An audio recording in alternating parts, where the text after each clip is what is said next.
হে সমস্ত জগতবাসী, আজ আমি শামীম আলী চিশতি আপনাদের সামনে কিছু আলোচনা নিয়ে আসলাম। আর এই আলোচনাটি একটু ব্যতিক্রম হবে ইনশাআল্লাহ। সেটি হলো কি, যে আমরা এই বাংলাদেশে বা বিদেশে বিভিন্ন জায়গাতে আমরা একটা কথা শুনে থাকি যে আমি মরণকালে ডোলবাঁশি বাজাই। আচ্ছা, মরণকালে ডোলবাঁশি কেন বাজাবে? এটা তারা কোথা থেকে পেল? শরীয়ত একজন মানুষ যখন মারা যায়, সে একজন সাধারণ মানুষ, শরীয়তের কোনো মানুষ যখন মারা যায়, তখন তার জন্য কি করা হয়? কোরআন শরীফ পাঠ করা হয়, যে আল্লাহর বাণীগুলো পাঠ করতেছে। তাহলে একজন তরিকতের মারিফতের লোক যখন ইন্তেকাল করে, তাহলে তখন দেখা যায় কি, সেই মানুষটা মারা যাওয়ার পরে একদল লোক জিকির করে। আচ্ছা, কোনো কোনো মানুষ এমনিতেই জিকির করে, দাঁড়ায় জিকির করে, বসে জিকির করে, হাঁটা অবস্থায় জিকির করে। এভাবে জিকির করলেও তো আল্লাহ শোনে। তাহলে কিছু কিছু গানে, কিছু কিছু বিষয়ে শোনা যায় যে আমি মরণকালে ডোলবাঁশি বাজাই। সারা জীবন সাধনা করলো, অনেক ত্যাগ করলো, মানুষ তাকে কত ঘৃণা দিয়ে কথা বলল, কত মানুষ তাকে ভণ্ড বলল, কিন্তু তিনি মৃত্যুর আগে বলে গেলেন যে আমি মরণকালে ডোলবাঁশি বাজাই। এই যে কথা, আসলে এটা কেন? জিকির করলেও হয়, কোরআন পাঠ করলেও হয়, তবে এখানে কেন এটা করা হলো যে মানুষ এ কথা কেন বলল যে আমি মরণকালে ডোলবাঁশি বাজাইও? তো আমি মরণকালে ডোলবাঁশি বাজাইও এই কথাটা যে বলা হলো, এর মাহিত্য কি? এটা কেন করে? আর তিনি একজন আউলিয়া মানুষ। পৃথিবীতে দেখা গেছে ওই ব্যক্তিটা কাউকে কিছু বলে দিয়েছে, হয়ে গেছে। কাউকে কিছু বলে দিয়ে গেল, যাও তোমার এটা হবে, হয়ে গেছে। কাউকে বলল, যাও তোমার এই সমস্যার সমাধান হয়ে যাবে। পৃথিবীতে বেঁচে থাকাকালীন এই লোকটা কিছু বলে, তা হয়ে গেছে। তাহলে এমন একটা জ্ঞানী, এমন একটা ব্যক্তি এমন কিছু কথা বলে গেল যে আমি মরণকালে ডোলবাঁশি বাজাইও, এর মাহিত্য কি? কিন্তু দেখা যায় অনেক মানুষ এরকম গান গেয়ে মামলা খেয়ে গেছে, এরকম কিছু কথা বলে মামলা খেয়ে গেছে। তাহলে এর মূল মাহিত্যটা আজকে আপনাদেরকে আমি তুলে ধরার চেষ্টা করব ইনশাআল্লাহ। দেখেন, আমিও কিন্তু তরিকতের জগতে আছি, হাজার হাজার ভক্ত আমাদের এখানেও আসে, মানে। এবং খাজা মঈনুদ্দিন চিশতিকে তার জীবনীতে দেখা গেছে কি, খাজা মঈনুদ্দিন চিশতি যখন বড় পীরের বাড়িতে তিনি নিমন্ত্রণ হিসেবে গেলেন, 2-3 দিন থাকলেন, তাকে ভালো মন্দ খাওয়ানো হল। কিন্তু দেখা যায় এই যে ভালো মন্দ খাওয়ানো হলো, তারপরেও কিন্তু দেখা যায় কি হলো, যে তিনি বলতেছে আমাকে 2-3 দিন ধরে আপনি না খাইয়ে রেখেছেন, আমি কিছুই খাইনি। আরে এটা কি, তোমাকে মোরগ পোলাও এটা সেটা খাওয়ানো হলো, আর তুমি বলতেছো তোমাকে খাওয়ানো হয়নি। দেখেন, আমার আত্মার খোরাক হলো গান। আর যে গানের মধ্যে আল্লাহ ও রাসূলের কথা, আউলিয়াদের কথা বলা আছে, তাদের দুর্দশা, তাদের কথা, তাদের ঘটনাগুলো গানের মধ্যে বেশি ওঠে। আত্মতত্ত্ব, সৃষ্টিতত্ত্ব, বিভিন্ন তত্ত্ব কথাগুলো এখানে তুলে ধরা হয়েছে। আর সেগুলো শুনলে মন নরম হয়, আল্লাহর প্রতি মনটা রুজু হয়। তবে হ্যাঁ, গান হারাম। একটি কথা বলা হয়েছে গান হারাম। সেটি কোন গান? যেই গান শুনে মানুষ মদ্যপান করে, নর্তকী নাচায়, অশৃঙ্খল যেই কথা, সেগুলো আল্লাহর পছন্দ নয়, উলিয়াদের পছন্দ নয়। আর যেই গান শুনলে আল্লাহ ও রাসূলের কথা মনে পড়ে, চোখ দিয়ে অধরে পানি ঝরতে থাকে, সেই গানের কথাই কিন্তু বলা হয়েছে। আচ্ছা, তো এখন বলবো, মরণকালে ডোলবাঁশি বাজাইও, এটা কেমন কথা? মরণকালে ডোলবাঁশি কেন বাজাবে? দেখেন, মঈনুদ্দিন চিশতি ভারতে আজমির শরীফ যার নামে, তিনি কিন্তু পৃথিবীতে যতদিন বেঁচে ছিলেন, তিনি কিন্তু গান বাজনা করেছেন এবং গানের তালে তালে তিনি জিকির করতেন। আর এই জিকিরটা তার আত্মার খোরাক। তো এখন কথা হলো, দেখেন, একজন আল্লাহর ওলি যিনি পৃথিবীতে অনেক সাধনা করেছেন, অনেক জিকির করেছেন, ডোলের তালে বাজনার তালে তিনি জিকির করেছেন। দেখবেন একটা মানুষ জিকির করতে চায় না বা জিকির তার মুখে আসে না, যখন বাজনার তাল পেয়েছে সেই তালে তালে আল্লাহ আল্লাহ নামের জিকির করেছে। তো আজকের যে কথাটি আমি আপনাদেরকে বলবো, একটা আত্মা যখন মানুষের দেহ থেকে বের হয়ে যাবে, তখন একজন মানুষ যখন মৃত্যুবরণ করে সে কিন্তু বলতে পারে না আমি কি মৃত্যুবরণ করেছি কিনা। তখন সে মৃত্যুর পরে তাকে যখন আবার আল্লাহ জীবিত করে, তখন কিন্তু সে বলতেই পারে না আমি কি মারা গেছি, বোঝা যায় না।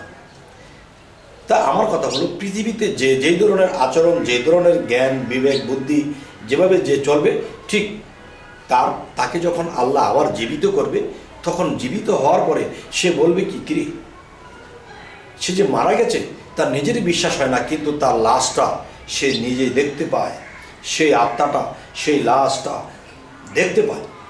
তখন কি হয়, তখন তার কানে যখন সেই আল্লাহ নামের বাজনা বাজতেছে, সেই আল্লাহ নামের জিকির হচ্ছে, তখন সেই আত্মাটা সেই লাশের পাশে থাকলেও সেই আত্মাটা নিজেই জিকির করতে থাকে, আল্লাহ আল্লাহ নামের জিকির করতে থাকে। তাহলে দুনিয়াতে সে যেভাবে জিকির করত, যেভাবে বাজনার তালে জিকির করত, সে মৃত্যুর পরেও সেই বাজনা যখন তার কানে যাচ্ছে এবং সেই বাজনার মধ্যে আল্লাহ নামের জিকির সে শুনতে পাচ্ছে এবং সেই জিকির নিজেও সেই আত্মাটি করতে থাকে। তাহলে আজকের আলোচনা এই জিনিসটি বোঝানো হলো যে একজন কামেল ব্যক্তি, একজন সাধক ব্যক্তি যখন মৃত্যুবরণ করে, দেখেন এর আরেকটা নাম হলো কি, এর আরেকটা নাম হলো যে ইন্তেকাল করা। আর ইন্তেকাল এর বাংলা শব্দ কি? এর বাংলা শব্দ হলো আড়াল হওয়া। তার মানে সেই দেহ থেকে বের হয়ে তিনি সকল মানুষের চোখে তিনি আড়াল হয়ে গেছে। কিন্তু তিনি যদি সকল মানুষের চোখে তিনি আড়াল হয়েও যায়, তারপরেও কিন্তু তিনি আড়াল থেকে সবাইকে দেখছে, কেউ তাকে দেখছে না। এটা আমার নিজের জীবনের কিছু প্রমাণ আছে, যা আপনাদের সামনে উল্লেখ করা সম্ভব নয়, আর এটা উল্লেখ করলে সকলে বুঝবে না। তো আজ আমি বলবো, যারা যেই সাধক, যেই অলিয়ারা মৃত্যুবরণ করেছে এবং মৃত্যুর পরে তার লাশটাকে সামনে রেখে যে জিকিরের তালে বাজনার তালে জিকির চলেছে, তখন সেই আত্মাটিও সেই গানের তালে জিকির করে এবং সবাইকে দেখছে, সবাই আল্লাহর নামে জিকিরে রত। তাল এমন একটা জিনিস, দেখবেন আপনি যখন 10 জন মানুষ মিলে যখন জিকির আজকার করবেন, তখন দেখবেন যে আল্লাহ সকলে সমানে সমানে বলছে। মানুষ যখন নামাজও পড়ে, সবাই একাত্রভাবে শ্রদ্ধা দিচ্ছে, একাত্রভাবে রুকু দিচ্ছে, এটাও কিন্তু একটা তালের মতো সমানে সমানে যাচ্ছে। একটা হচ্ছে শব্দ তাল, একটা হলো ভঙ্গিমার তাল। আপনি হাত নাড়িয়েছেন, সেও নাড়িয়েছে, আপনি কথা বলেছেন, সেও বলেছে। বাহ্যিকভাবে যদি দেখা যায় একটা গজল গাইতেছে, তো 5 জনে মিলে গজল গাইতেছে, কিন্তু এদিক সেদিক নেই, একবারে মিল রেখে। ঠিক বাজনার তাল যখন সেই জিকিরকারী, সেই সাধক, সেই আউলিয়া যখন সেই বাজনার তালে জিকিরের শব্দ পাবে, তখন সেই আত্মাটাও জিকিরে মশগুল হয়ে যায়। তখন আল্লাহ দেখতেছে পৃথিবীতে সে যেভাবে জিকির করেছিল, আমার নাম ডাক করেছিল, ঠিক মৃত্যুর পরে সেই তালে তালে, সে বাজনার তালে সে আমার জিকির করতেছে। তাহলে মৃত লোক তো কোরআন তেলাওয়াত করলে শোনে না, তাহলে তার সামনে কোরআন পাঠ করা হয় কেন? শরীয়ত কিন্তু এটা করছে, কি বুঝে করে? তার মানে তার আত্মা এখনো দেহের থেকে বের হয়েছে, কিন্তু সে কিন্তু চলে যায়নি, সে কিন্তু আশেপাশে আছে এবং সে দেখতেছে কে কাঁদছে, কে কি করতেছে, সমস্ত কিছু দেখতে পাচ্ছে। তাই আমি বলবো, হে সমস্ত জগতবাসী, যে মরণকালে ডোলবাসী বাজায়ও, এটা কিন্তু সকল লোকে বলে না।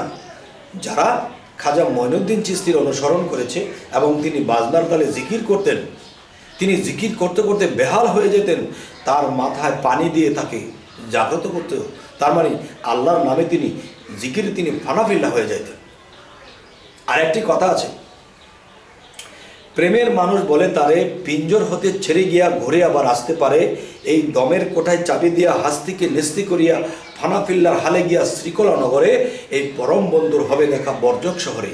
এই মরা হইয়া ধরছে যেজন লাভ পাইয়াছে অধরারে, এবার সুলতান নাসিরা মোকামে জলি এবং খফি দুয়ের শনে গেলে দেখতে পাবে ধ্যানে মুর্শিদকে নজরে। আপনাকে হারাইলে পাওয়া যায় মাসুকেরে, এবার মুর্শিদ রূপ মিশিলে পরে তারে দেখিতে পারে আরশিতে ছবির মতো নিরঞ্জন কয় তারে। তবে হে সমস্ত জগতবাসী, আজকের আলোচনার মূল কি বলা হলো? মরণকালে ঢোলবাসি বাজায়। তার মানে পৃথিবীতে বহু তরিকতের লোক তারা বাজনার তালে আল্লাহ নামের জিকির করত, আর জিকিরে তখন দুনিয়াদারি ভুলে যাইত। সেই জিকিরের তালে তিনি দুনিয়ার কথা, অর্থনীতির কথা, সংসারের কথা সমস্ত কিছু ভুলে যাইত। আর ভুলে গিয়ে তখন সে জিকির করত এই বাজনার তালে। আর সেই স্বভাবটা মৃত্যুর পরে রয়ে গেছে। সেই বাজনার তালে সেই আত্মাটাও জিকির করতে থাকে। সেই আত্মাকে যদি জিকির করিয়ে দেওয়া যায় তাহলে তার কি সুফল হবে না কুফল হবে, এটা আপনারা বলবেন। এখন আমি যে কথাটি বলব সেটি হলো, দেখুন যে আল্লাহকে মানুষে একভাবে খুশি করে না। দেখেন, নামাজ পড়া হয় এটাও কিন্তু সালাত, জিকির করে এটাও কিন্তু সালাত, আল্লাহকে খুশি করার জন্য একটা ত্যাগ করেছে সেটাও কিন্তু সালাত, সাধনা করতেছে এটাও কিন্তু সালাত। আর সাধনার কথা অনেক শরীয়তের লোকে বলে থাকে, সাধনা আবার কি? আরে সাধনার কথা আল্লাহ সূরা ইনসিরা এবং সূরা সাফফাতের মধ্যে আল্লাহ বলেছেন, যারা আছো তোমরা, যারা আমার পথে সাধনায় আত্মনিয়োগ করো আমি তাদেরকে পরিচালনা করব। আবার বলেছে, তোমরা যখনই অবসর পাও সাধনা করো। তাহলে পৃথিবীতে সাধনকারী আছে, নামাজকারী আছে, জিকিরকারী আছে, কাউকে আমরা ছোট দেখতে পারবো না। দেখেন, কেউ ইঞ্জিনিয়ারিং পড়ালেখা করেছে, কেউ ডাক্তারি করেছে, কেউ বিজ্ঞানী করেছে, কেউ হিসাব বিজ্ঞান করেছে, পড়ালেখা করেছে, সবাই কিন্তু লক্ষ লক্ষ টাকা কামাই করে, কিন্তু পড়ালেখার সাবজেক্ট কিন্তু আলাদা, কিন্তু কামাইছে কি টাকা। তাহলে আল্লাহকে লাভ করতে যাই অনেকগুলো পথ আছে। কেউ জিকিরের মাধ্যমে আল্লাহকে সন্তুষ্ট করেছে, কেউ নামাজের মধ্যে সন্তুষ্ট করেছে, কেউ আল্লাহর জন্য ত্যাগের মাধ্যমে কেউ কেউ আল্লাহকে খুশি করেছে। তাহলে সবটাই সালাতে পরিপূর্ণ। কেউ মানব সেবা করেছে, এতিমের মুখে খাবার তুলে দিয়েছে, সেও কিন্তু একটা সালাতে গণ্য আছে। তবে হে সমস্ত জগতবাসী, জানি না আজকের এই আলোচনা আপনাদের কেমন লাগলো। যদি ভালো লাগে জানাবেন, যদি খারাপ লাগে তবু জানাবেন। আর এটাও বলবো যে আমাদের চ্যানেলটি যদি ভালো লাগে সাবস্ক্রাইব করে নেবেন, যদি ফেসবুক হয় অবশ্যই ফলো করে নেবেন। তো সকলে ভালো থাকবেন। আল্লাহ হাফিজ।